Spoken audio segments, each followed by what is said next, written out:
4 años del primer gobierno de izquierda en la historia de Colombia, los colombianos vuelven a las urnas para elegir a un nuevo mandatario en unas elecciones que se presentan en un ambiente de polarización y fragmentación que muy probablemente irán a una segunda vuelta. Es el signo más característico del panorama electoral y político en Colombia. Llega entonces el momento del análisis y vamos a hacer este análisis precisamente con Dylan Pereira, analista internacional, analista y colaborador de la casa, y con él siempre intentamos y procuramos presentarle a usted una visión completa y amplia de cada uno de estos temas. En este caso, por supuesto, las elecciones de hoy mismo en Colombia. Hoy los colombianos están votando en esta primera parte de este proceso electoral para elegir al próximo representante o quien ocupará la Casa de Nariño.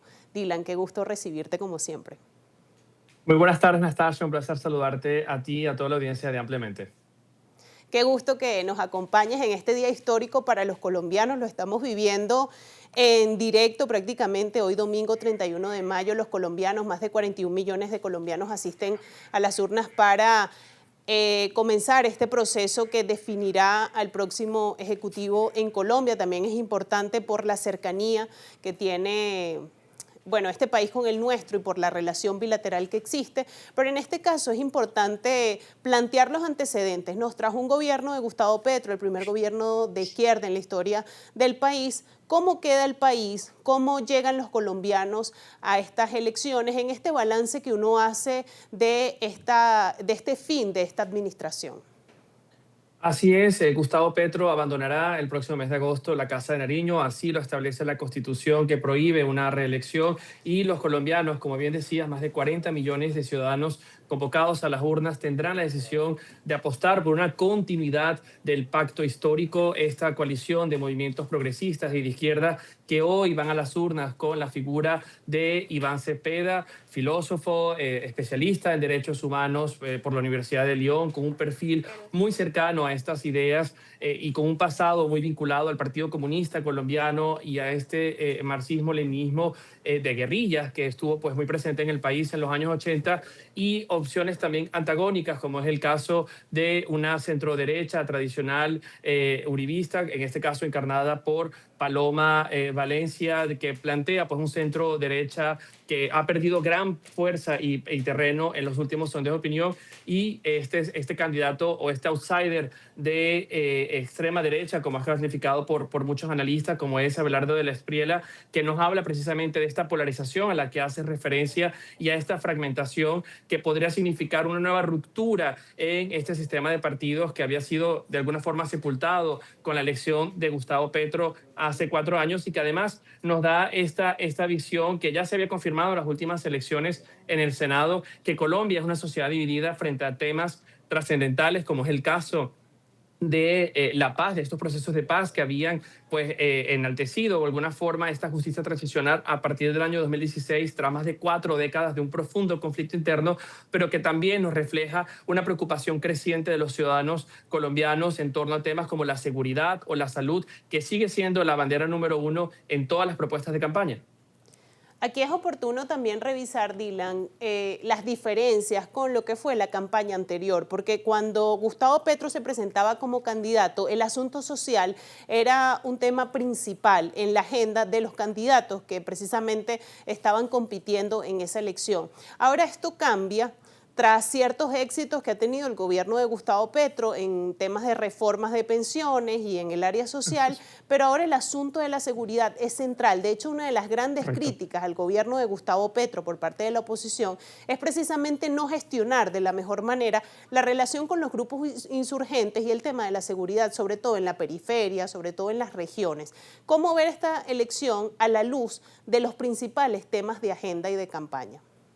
Correcto, Anastasia. De hecho, el tema de la seguridad está en una relación simbiótica con los llamados acuerdos de paz, con los grupos paramilitares e incluso grupos guerrilleros como el ELN o el Clan del Golfo, que han estado dentro de esta visión que Gustavo Petro llevó a la Casa de Nariño de la paz total, la desmilitarización y la desmovilización de grupos armados. Y de hecho, recientemente, hace unos meses, se firmaba con la mediación de Qatar en Doha un nuevo acuerdo con el llamado Clan del Golfo, pero lo cierto es que la situación de seguridad en Colombia sigue dramática. De hecho, los índices de inseguridad y de tasas de homicidio por cada 100.000 habitantes han aumentado más de un 12% en los últimos 12 años, y también el tema del tráfico de drogas sigue en aumento. De hecho, el último informe de la Oficina del Control de Drogas de Naciones Unidas decía que en Colombia se estima aproximadamente más de 300.000 hectáreas sembradas de cocaína. Esto pues precisamente un área que abarca 6 veces el tamaño de una ciudad como Medellín.